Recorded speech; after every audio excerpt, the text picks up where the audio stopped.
नभ की रनिया पर हमारा के चिन्हा बैठिले और की भैया कनी सब बड़ी थपड़ी बजा देबे साथी बात हमारा सैया बैठिले पहले जन्म प्यारिया कल बैठिले साथी बात हमारा सैया बैठिले पहले जन्म प्यारिया कल बैठिले ककरा कहबैया बन जा टूटल दिल के आरमा ककरा कहबैया बन जा टूटल दिल के आरमान ककरा कहबैया बन जा टूटल दिल के आरमान नबी रनिया पर हमारा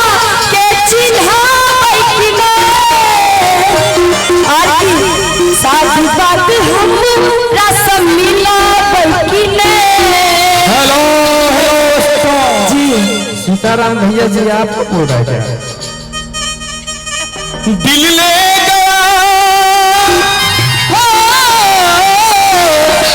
दिल ले गया परदेसी कोई रोक ना था दिल ले गया परदेसी कोई रोक ना था क्या होगा होगा होगा मेरा सोचना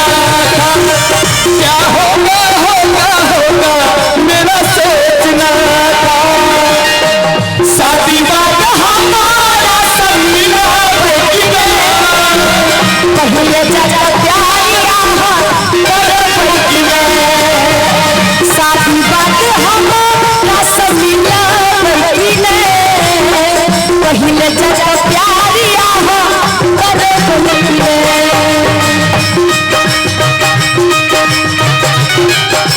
ओहो क्या बात है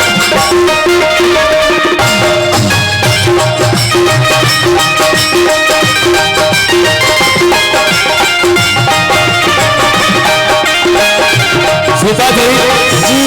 देखिए हमको मिलने में थोड़ा सा डर लगता है